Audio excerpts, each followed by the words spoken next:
侯府的寿宴上，竹马酒后乱性，与人苟且。被当众捉奸时，他将那女子牢牢护在怀里，口口声声喊着我的名字。莹儿别怕，是我情不自禁毁了你的清白，我定会负责娶你为妻。众人哗然，隐在暗处的我浑身一震，心中甜蜜又气恼，只以为是他酒后认错了人。大家好，欢迎收看达达听书。可下一瞬，空中突然出现成片的文字，如墨般翻涌。呜呜呜，男主真的好爱！急中生智报出女配的名字，这样被荡妇羞辱的就不是女主了。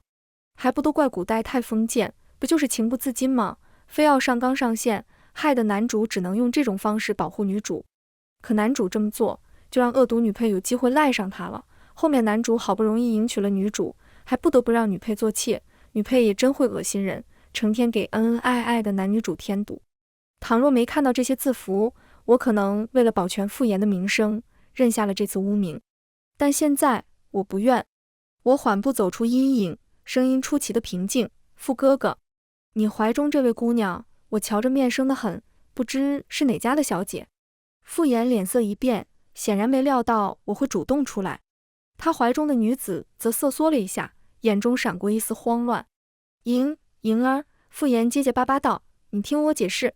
解释什么？我轻笑一声，解释你为何要对着一个陌生女子叫我的名字，还是解释你为何要当众毁我清誉？空中文字疯狂滚动。卧槽，女配怎么不按套路出牌？她不是应该顺势认下，然后逼男主娶她吗？完了，月儿要暴露了。傅炎脸色铁青，终于松开了怀中女子。苏莹，我什么？我上前一步，目光如刀。傅世子，我苏家虽不及你侯府显赫，却也不是任人欺辱的。你今日所作所为，是要与我苏家为敌吗？在场众人倒吸一口凉气。谁不知苏家嫡女温婉贤淑，何曾有过这般锋芒？傅炎显然也愣住了，他大概从未想过，那个跟在他身后甜甜叫着傅炎哥哥的小姑娘，会有如此强硬的一面。去请大公子来。我对贴身丫鬟白芷沉声道，声音不大，却足以让周围人听清。白芷眼中闪过一丝诧异，但很快领会我的意思，转身疾步离去。我这位兄长平日深居简出，外人只道他是个病弱丞相，却不知他爱妹如命。得知我受委屈，哪怕傅炎是侯府世子，也要被削掉一层皮。傅炎脸色骤变，上前一步想要阻拦。莹儿，此事何必惊动苏丞相？我们可以私下。私下什么？我冷声打断，眼角余光瞥见那陌生女子正悄悄往人群外挪步。傅世子当众毁我名节，现在倒想私了。空中文字突然剧烈抖动，如沸水般翻涌。卧槽，女配之愣起来了，她这是意识觉醒了吗？我靠，我想看她撕女主，要我被人造黄谣，我也要炸劫。嘘，这不符合设定，系统快点进行更正，我不要女主被撕。我心中冷笑，面上却不显，只是提高了声音：这位姑娘想去哪儿？事情还没说清楚呢。所有人的目光立刻聚焦到那试图溜走的女子身上。她身形一僵，缓缓转身，眼中闪过一丝怨毒，但很快又换上一副楚楚可怜的模样。我只是……她声音细如文瑞，身子微微发抖，好不可怜。傅炎立刻挡在她面前，语气软了下来：莹儿，一切都是我的错。这位是谁？我步步紧逼，能让傅世子不惜当众喊错名字也要保护的女子，想必身份不一般吧。宾客中已有窃窃私语。赵家小姐故意道：确实奇怪，傅世子明明喊的是苏小姐名字，护的却是别人。空中文字疯狂滚动，我耳中也响起了刺耳的声音：女主危机，女主危机，建议立即启动 B 计划，强制男主行为修正中。傅炎的眼神突然恍惚了一瞬，随即变得坚定起来。他挺直腰背，声音洪亮：诸位，今日之事确实是我酒后失德，但我傅炎敢做敢当，既然毁了这位姑娘的清白，自当负责到底。他转身握住那女子的手，深情款款：月儿，你放心，我定会娶你过门。那女子眼中闪过一丝得色，随即又换上渲然欲泣的表情：父郎，我不在乎名分，只求能常伴你左右。好一对痴情鸳鸯！我真要谢谢空中文字对我的提醒了。原来这位姑娘名叫月儿。我轻轻抚掌，声音清脆的让所有人安静下来。那方才傅世子口口声声唤的莹儿，又是何意？全场寂静。傅岩额头渗出细密汗珠，林月儿的表情也僵住了。我缓步走到他们面前，唇角含笑，眼神却冷。莫非傅世子醉酒后，连心上人的名字都能叫错？还是说……我故意顿了顿，你本就打算借我的名头，替这位月儿姑娘挡下今日的难堪？你胡说！林月儿突然尖声叫道，随即意识到失态，又软下声音：苏小姐，我知你心中不忿，但感情之事强求不得。感情？我轻笑一声，我与傅世子自幼定亲，何来强求一说？倒是你，我上下打量他，不知是哪家的闺秀，竟在别人寿宴上与人行苟且之事。林月儿脸色煞白，身子晃了晃，仿佛随时会晕倒。傅岩连忙扶住她，对我怒目而视：苏莹，你何必如此刻薄？月儿她……我刻薄？我声音陡然提高：傅岩，你当众与女子私通，却喊我的名字，现在反说我刻薄，这就是你们侯府的教养？空中文字疯狂闪烁，血色弥漫，我耳中刺耳声巨大。紧急！紧急！女配觉醒度突破 90%， 启动终极防御机制，维持本书剧情正常进行。突然，一阵剧痛袭上我的太阳穴，眼前一阵发黑。我踉跄了一下，扶住身旁的石柱才没跌倒。莹儿！傅岩下意识要来扶我，却被林月儿死死拽住衣袖。就在这时，一个清冷的声音从人群外传来：舍妹不劳傅世子关心。人群自动分开，我的兄长苏玉一袭青衣缓步而来。哥，我勉强站直身子，心中却是一松。苏玉淡淡扫了我一眼，目光落在傅岩和林月儿身上时，温度骤降。傅世子好大的威风，在我苏家未退婚的情况下，就当众与别的女子私定终身。傅岩脸色难看：苏大公子，此事很简单。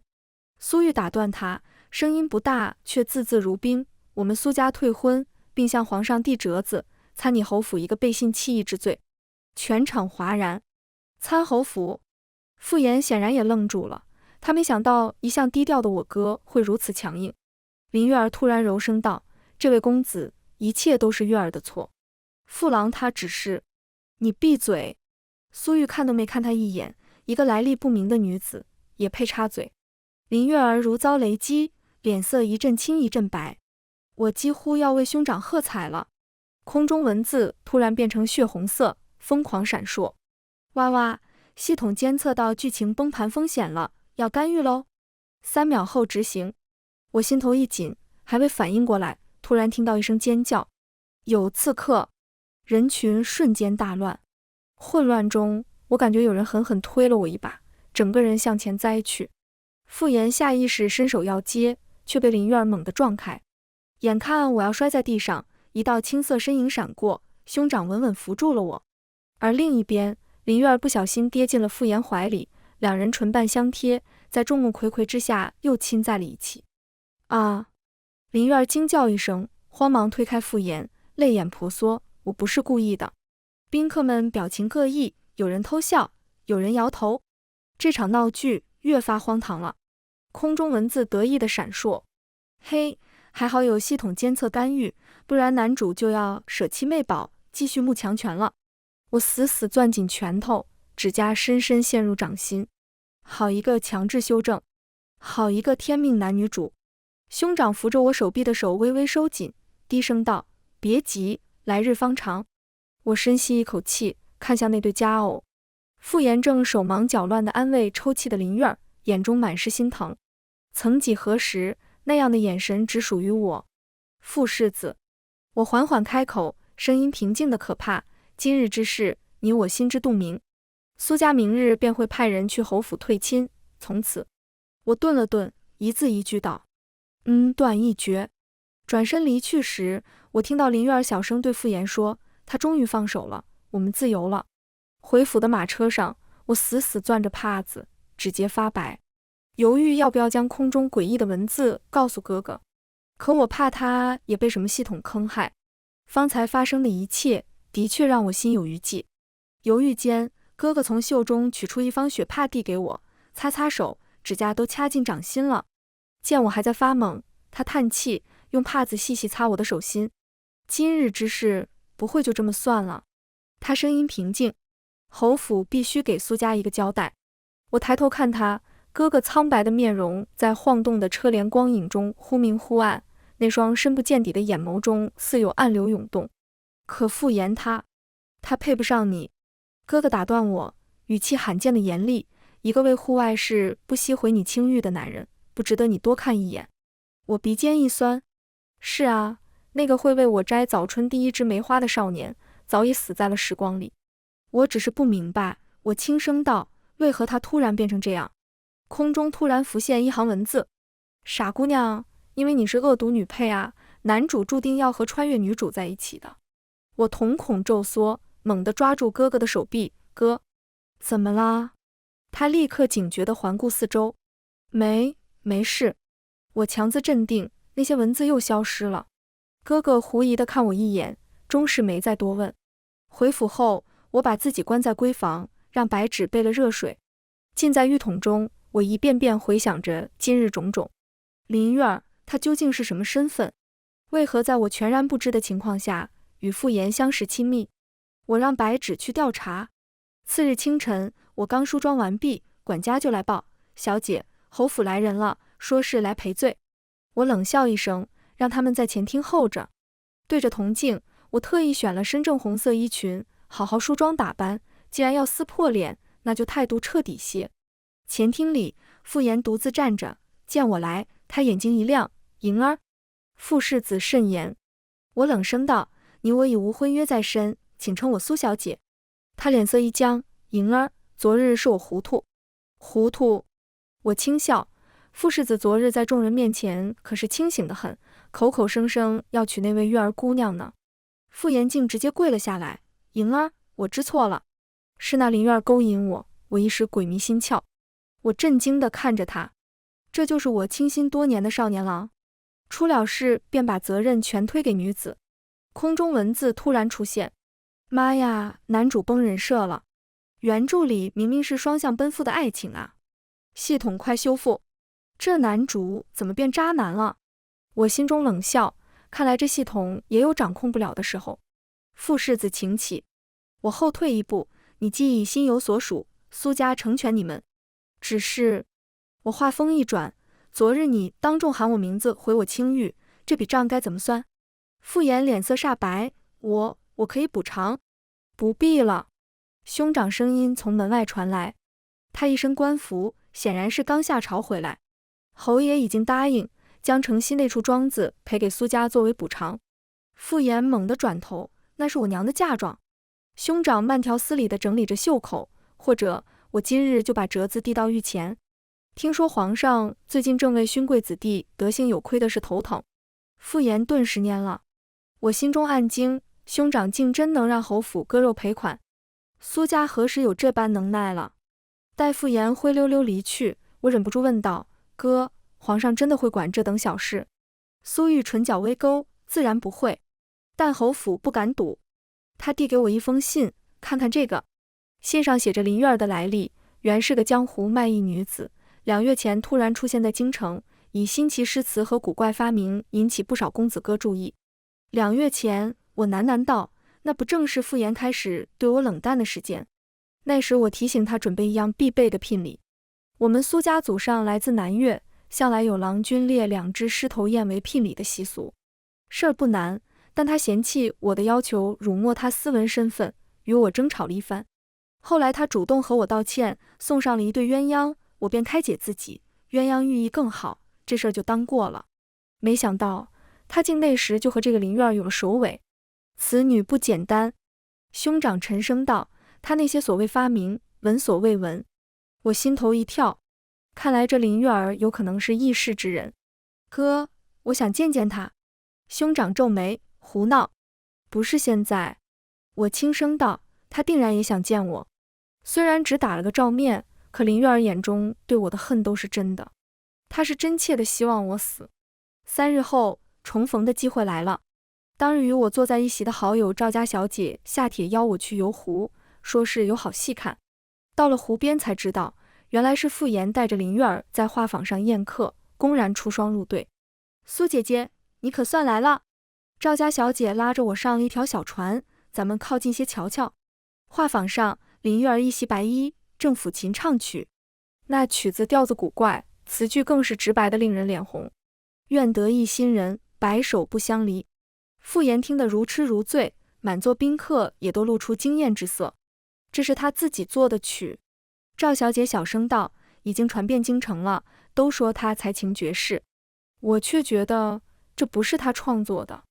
果然空中文字证实了我的猜测。哇塞，女主把现代歌曲古风化了，这波文化碾压太爽了。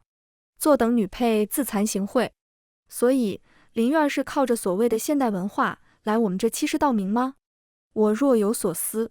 小船靠近画舫时，林月儿突然看向我，眼中闪过一丝挑衅。她停下抚琴，娇声道：傅郎，那位不是苏小姐吗？不如请她上船一叙。傅岩这才发现我，顿时慌了神。月儿别闹。怕什么？林月儿高声道：莫非苏小姐还记恨那日之事？月儿愿意赔罪。好一招以退为进。在众人注视下，我淡然起身。好啊。登上画舫，林月儿亲热地来拉我的手。苏姐姐。我侧身避开。林姑娘请自重。我苏家清清白白，不是什么阿猫阿狗都能攀亲戚的。其他人见状面露讥嘲。林月儿眼圈立刻红了。苏小姐何必如此？月儿只是仰慕。仰慕什么？我冷笑。仰慕如何勾引有妇之夫？还是仰慕如何冒用他人名讳全身而退？傅岩拍案而起。苏莹，你别太过分。我过分？我环视众人，诸位评评理，是谁在寿宴上与人苟且却喊我的名字？是谁不顾婚约在身，公然与外士出双入对？宾客们面面相觑，有人开始窃窃私语。林月儿突然泪如雨下。苏小姐，我知道你恨我，可我与傅郎是真心相爱。真心？我轻笑。那林姑娘可敢告诉大家，你那首原创曲子是从何处抄来的？她脸色骤变。你胡说什么？我早让兄长查过，这曲子与江南某青楼流传的淫词艳曲极为相似。虽然明知是他从现代带来的，但用这个理由足够让他难堪。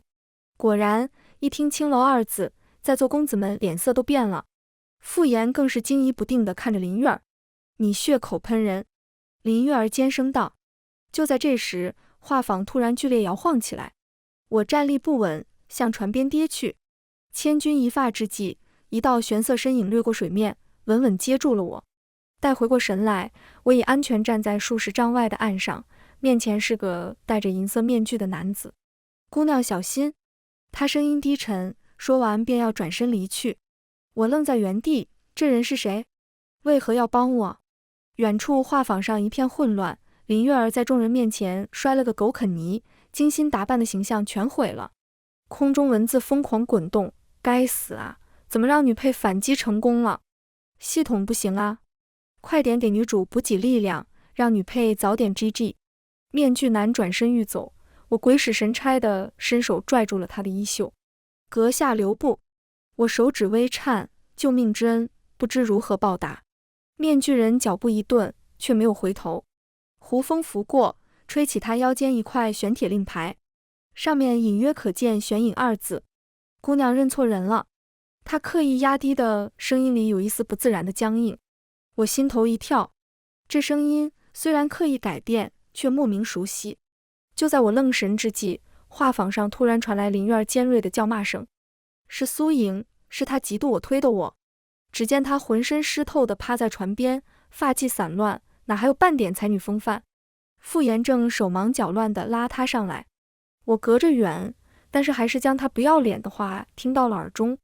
空中文字突然闪烁。增加新人物了。这人什么身份？竟然就女配。可恶，咱们这本不是媚宝万人迷的文吗？怎么一个两个都偏心女配啊？他刚才救人的手法真帅啊，感觉比女主哥哥还酥。接着字幕颜色又变成通红，耳畔刺耳生刺了。警告：剧情偏离度45%，立即清除干扰因素。面具人猛地将我往身后一护，右手按在剑柄上。就在这时，一支暗箭破空而来，直取他咽喉。小心！我惊呼。电光火石间，面具人侧身一闪，箭矢擦过他的面具。锵的一声，银色面具应声而落。时间仿佛凝固了。我瞪大眼睛看着那张熟悉到骨子里的面容，哥哥。哥哥苍白俊美的脸上闪过一丝无奈，随即眼神凌厉地扫向暗箭射来的方向。那个病弱不堪的丞相兄长，此刻却如出鞘利剑般锋芒毕露。待在这儿别动，他低声嘱咐，身形一闪便消失在湖边柳林中。远处传来几声短促的打斗声，很快归于平静。我站在原地，脑中一片混乱。哥哥会武功，而且看起来身手不凡，那这些年病恹恹的样子都是……小姐，白芷气喘吁吁地跑来，您没事吧？刚才有人看到。我没事，我机械地回答，眼睛仍盯着柳林方向。不多时，我哥缓步而出，衣袂飘飘。要不是他衣袍上的血迹昭示他刚经历了一场战斗，我都怀疑刚才的一切都是幻觉。丞相，白芷讶异于我哥竟然没在朝上。回家再说。他路过我身边时低声道。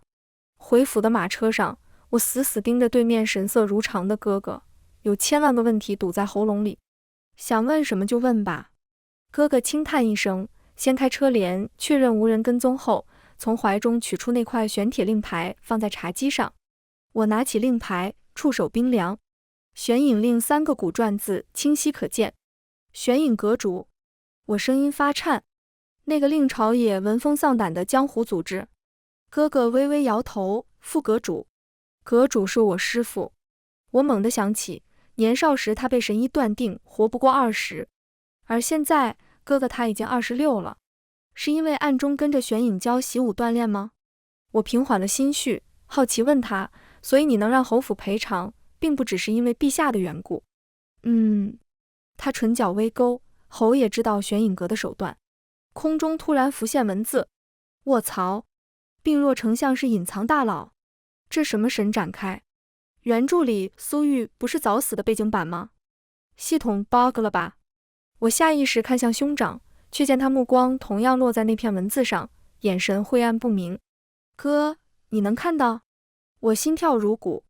兄长沉默片刻，轻轻点头，自小就能。我如遭雷击。原来这些年，兄长一直独自承受着这些诡异文字的困扰。为什么不告诉我？我眼眶发热。起初怕吓着你，他轻声道，后来发现这些文字似乎能预知未来，便想先弄清楚。他顿了顿，直到寿宴那天，看到文字称你为恶毒女配，我才明白我们可能活在别人书写的故事里。我攥紧令牌，胸口发闷。所以我的痛苦，我的感情，在这些天道剧情眼里，不过是为了衬托别人的工具。林月儿她不是这个世界的人。我突然道，她带着异界知识来这个世界，那些诗词歌曲都是剽窃的。哥哥点头，我查到他2月前突然出现在京城，言行举止与常人迥异。他还说有什么系统加持。我回忆着画舫上的对话。兄长修长的手指轻扣茶几，今日那支暗箭应该就是所谓系统的手段。他似乎能操控普通人行动。我想起文字提到的清除干扰因素，不由打了个寒战。他想杀你，因为他发现我脱离了设定。苏玉冷笑，他们所想的苏玉应该是个早死的病秧子。我心头一痛，猛地抓住哥哥的手。我不会让这种事发生。哥哥既然已经打破早夭设定，改写了命运，那我也能。哥哥安抚性拍了拍我的手，别怕，既然我们都能看到剧情，就代表有反抗的机会。他从袖中取出一个小巧的铜盒，这是我阁主师傅给的断元香，点燃后可干扰系统对周围的控制。你随身带着。我们马车内现在也燃着这个熏香。我接过铜盒，突然想起一事，哥，难道不能直接抓着林月儿通过审问排查他来历吗？玄影阁手段非常，我不觉得林月儿有底气坚持到最后。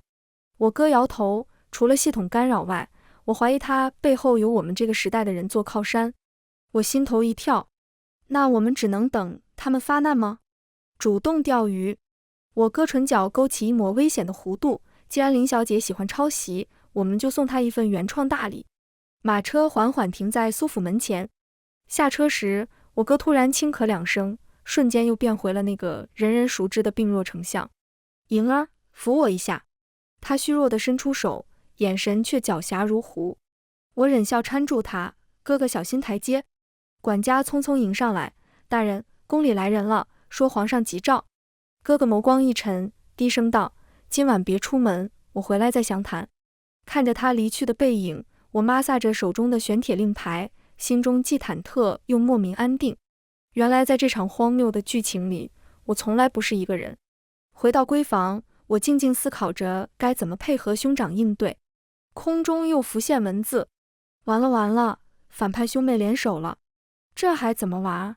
系统快想办法，女主快跑，这对兄妹要黑化了。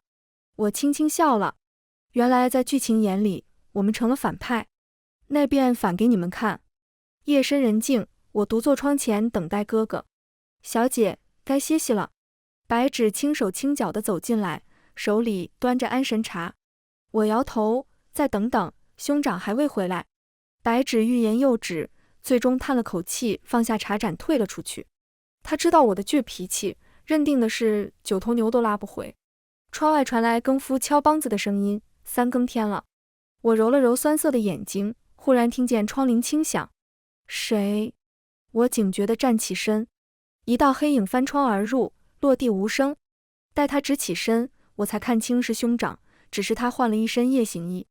哥，我压低声音，你怎么？走正门会惊动府里人。他摘下蒙面黑巾，脸色比平日更加苍白。莹儿，有件事必须现在告诉你。我心头一紧，连忙倒了杯热茶递给他。兄长接过却没喝，只是握在手中取暖。皇上今日召我，是因为边关急报。他声音压得极低，北境出现一群自称玩家的怪人，能预知战事，还会些妖法。玩家？我猛然想起空中文字曾提过这个词，和林月儿一样。兄长眸光幽深，更麻烦的是，他们似乎受某种力量保护，普通刀剑伤不了。我想起今日那只暗箭，那系统能操控人对付你们？不止。兄长从怀中取出一卷密函，这是玄隐阁暗探送来的。那些玩家在找一个叫主系统的东西，据说得到它就能掌控这个世界。我展开密函，上面画着奇怪的图案，9颗星辰环绕一只眼睛。不知为何，这图案让我太阳穴突突直跳。这是什么？观星阁的标记。兄长沉声道，一个传说中能沟通天地的神秘组织，已经消失100年了。但现在……他话未说完，窗外突然传来咔嚓一声。哥哥眼神一厉，手中茶盏猛地掷向窗外。啊！一声惨叫传来。与此同时，兄长身形如电，瞬间破窗而出。我急忙跟到窗前，只见一个黑衣人从屋顶滚落，被我哥一脚踩住胸口。谁派你来的？黑衣人狞笑一声，突然口吐白沫，转眼就没了气息。死士。兄长皱眉检查尸体，从死人怀中摸出一块令牌，正是观星阁的标记。我背后沁出一层冷汗。这个组织真的存在，而且已经在监视我们。空中文字突然疯狂闪烁，警告！世界观泄露，紧急启动记忆清除程序，目标锁定苏莹、苏玉。莹儿小心！兄长猛地扑过来，将我护在身下。一阵刺目的白光闪过，我眼前一黑，只觉天旋地转。恍惚中，似乎听见兄长发出一声闷哼。哥！我挣扎着想要起身，却被他死死按住。别动！他声音虚弱，等光过去。不知过了多久，白光终于消散。我睁开眼，发现兄长脸色惨白如纸，唇角竟有一丝血迹。你受伤了？我慌乱地掏出手帕。哥哥摇摇头，勉强站起身，没事，只是内力消耗过度。他擦掉血迹，眼神凝重，这就是系统的力量。我扶他坐下，心中骇然。如果刚才没有我哥保护，我会怎样？被抹去记忆，还是直接消失？他们怕了。我哥突然冷笑，既然不惜暴露也要阻止我们探查，说明关心阁确实是关键。我思索片刻，哥，你说林苑会不会也是玩家？或者和关心阁有关？很有可能。我哥从袖中取出一张纸条，醉仙楼那边已经准备好了。3日后，我们给林小姐一个惊喜。我接过纸条，上面写着黑狗血、桃木钉、朱砂符已备妥。这些真能对付他？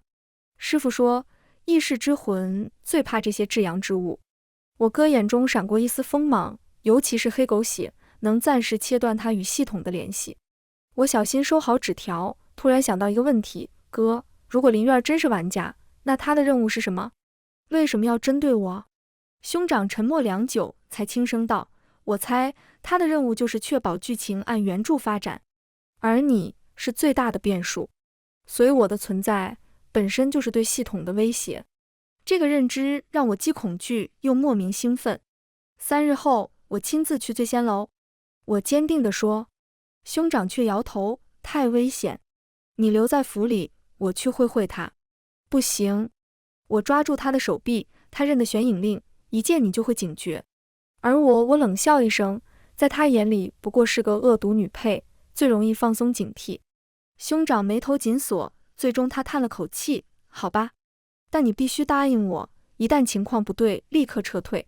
他从怀中取出一只精巧的银哨，玄影阁的求救信号，吹响它，方圆10里内的阁众都会赶来。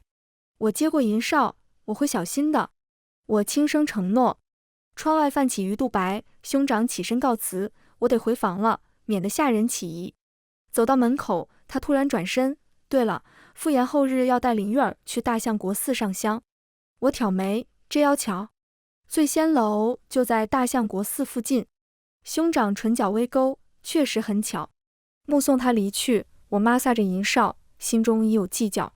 林苑，这次该轮到我来给你惊喜了。3日后，我按计划来到醉仙楼。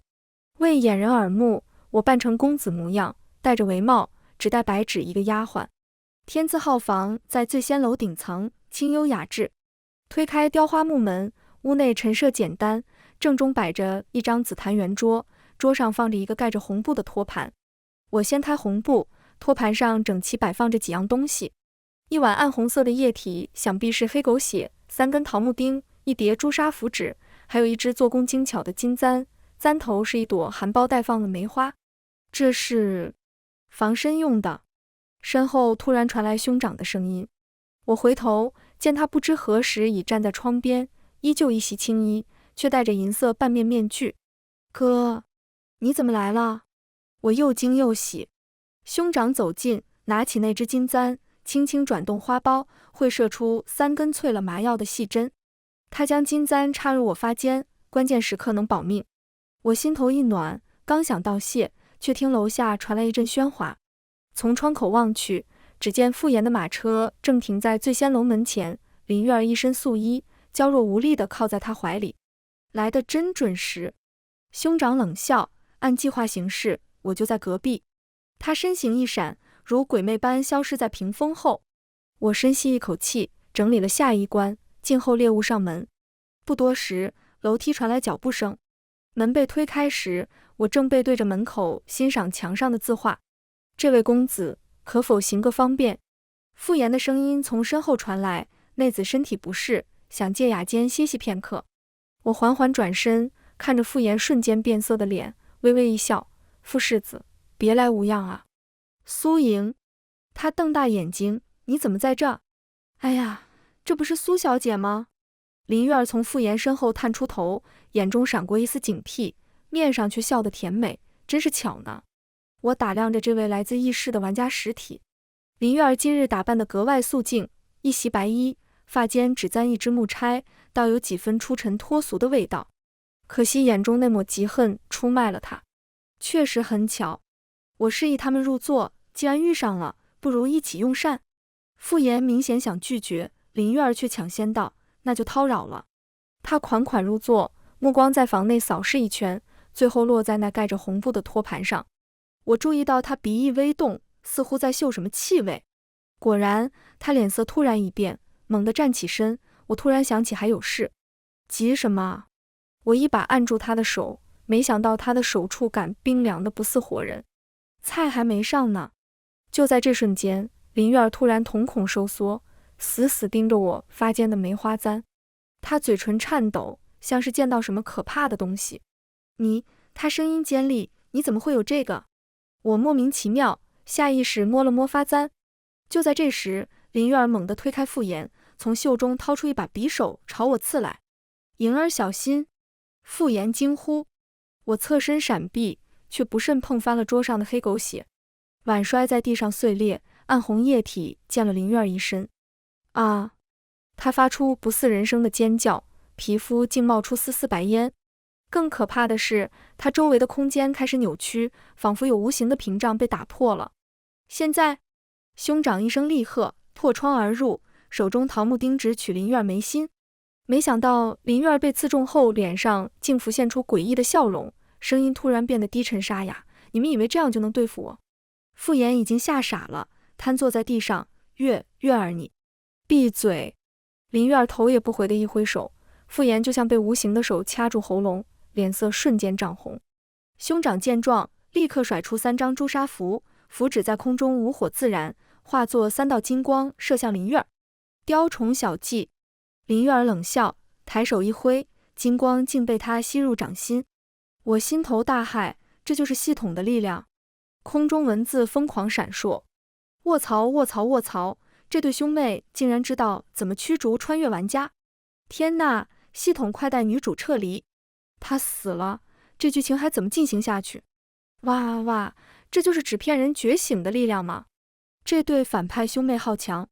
林月儿显然也看到了这些文字，她脸色阴晴不定，最终狠狠瞪了我一眼。苏莹，我们走着瞧。说完，她身形一晃，竟凭空消失了，只剩下傅岩瘫在地上大口喘气，眼中满是恐惧。他不是人，傅岩颤抖着说。兄长冷冷扫了他一眼，现在知道了。傅岩突然扑过来抱住我的腿，莹儿，我错了，都是那妖女迷惑我，滚开！我一脚踢开他，心中既厌恶又怜悯。曾几何时，我竟为这样的男人伤心。兄长走到那滩黑狗血前蹲下，用手指蘸了一点闻了闻，果然有效，但还不够。哥，现在怎么办？我取下梅花簪，发现花苞处有微光闪烁。兄长神色凝重，他受伤了，短时间内不会再现身，但我们必须尽快找到观星阁，只有那里才有彻底消灭系统的方法。傅岩突然插话，观星阁，我好像听父亲提起过。我和兄长同时看向他，说清楚。兄长一把揪住他的衣领。傅岩咽了口唾沫，去年皇上寿宴，父亲喝多了说漏嘴，提到观星阁在皇陵地下，有9位守墓人世代看守。皇陵？我和兄长对视一眼，都看到对方眼中的震惊。当今皇陵可是禁地，擅入者死。还有呢？兄长厉声问。傅岩摇头，就这些了。父亲醒后还警告我不许外传。兄长松开他，转身对我道，准备一下，3日后先皇继承，皇上会率百官去皇陵祭拜，那是我们唯一的机会。我点头，心中却有些不安。这一切未免太顺利了，简直像是有人故意引导我们去找观星阁。思索时，傅岩突然又开口，苏小姐，我能不能？不能。我冷漠地打断他，傅世子，从今往后，你我桥归桥，路归路。他脸色灰败，踉跄着离开了。待他走后，兄长突然捂住胸口，一口鲜血喷了出来。哥！我慌忙扶住他。没事，他擦掉嘴角血迹，刚才强行催动内力，有些反噬。我心疼不已，突然想到一个问题，哥，林月看到梅花簪时为什么那么激动？兄长眼神复杂地看了我一眼，那是我按照娘亲的遗物打造的。娘亲她很可能也来自异世。我如遭雷击。娘亲在我5岁时就去世了，记忆中她总是温柔地笑着，会唱一些奇怪的歌谣，所以系统才会针对我们。我恍然大悟，因为娘亲留下了对抗她的方法。兄长点头，我怀疑观星阁和娘亲有关。他临终前给了我一张图，上面画着9星连珠的图案，9星环绕一只眼。我猛然想起密函上的标记，就是观星阁的标志。没错。兄长深吸一口气，莹儿，这次皇陵之行凶险万分，你确定要一起去吗？我毫不犹豫地点头，当然。别忘了，我可是玄影副阁主的妹妹。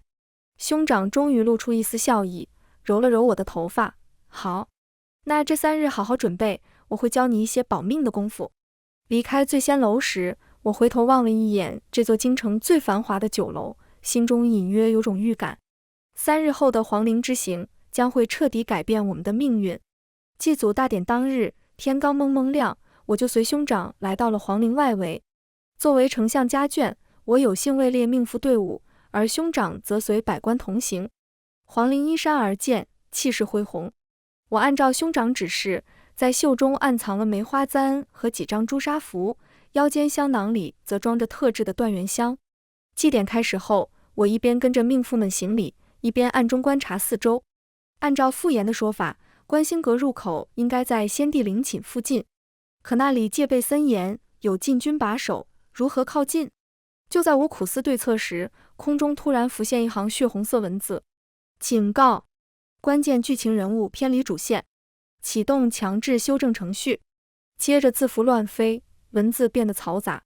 算了吧，我感觉这本书里面反派太强大了，系统和女主明显斗不过啊。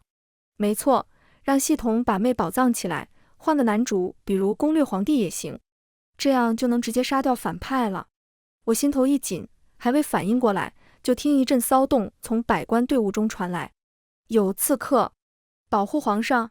场面瞬间大乱，只见10几个黑衣人从四面八方杀出，直扑御驾。禁军立刻结阵护驾，百官四散奔逃。混乱中，我看到兄长朝我使了个眼色，随即假装中箭倒地。我心领神会，趁乱溜出命妇队伍，借着烟火的掩护，向先帝陵寝方向前去。陵寝入口处果然只剩下2名守卫。我躲在石像后，正犹豫如何引开他们，忽听身后传来轻微的脚步声。还未回头，一只冰凉的手捂住了我的嘴。别出声，是我。熟悉的声音让我瞬间放松，是我哥。他换了一身黑衣，脸上戴着银色面具，做好了乔装。守卫交给我。他低声道，你先进去，在明殿等我。说完，他身形一闪，如鬼魅般掠向那2名守卫。只听2声闷哼，守卫应声倒地。我趁机溜进陵墓入口。墓道幽深昏暗，只有壁上的长明灯提供微弱光亮。空气中弥漫着陈腐的气息，混合着某种奇特的香料味道。我小心前行，心跳如鼓。不知走了多久，前方豁然开朗，一个巨大的圆形地宫出现在眼前，穹顶上镶嵌着无数夜明珠，组成浩瀚星空。地宫中央是一座9层高台，台上摆放着一口透明水晶棺。我屏住呼吸走近，惊讶地发现棺中躺着一位白衣女子，容貌竟与娘亲有7分相似。这是……你猜的没错，她是娘亲的同胞妹妹，我们的姨母。兄长的声音突然在身后响起。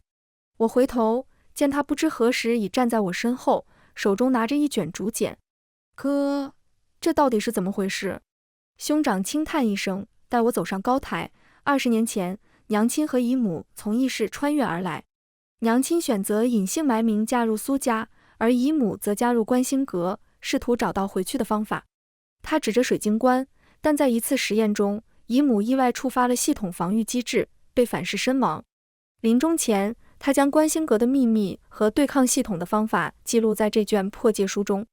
我接过竹简，只见上面写着密密麻麻的奇异文字，竟与娘亲留下的笔记如出一辙。所以系统才会针对我们。我恍然大悟，因为我们继承了娘亲的血脉，有可能威胁到她。兄长点头，没错，林院就是系统派来清除变数的穿越玩家。我正想细看破戒书，地面突然剧烈震动起来。不好，系统发现我们了！兄长一把拉住我，快走！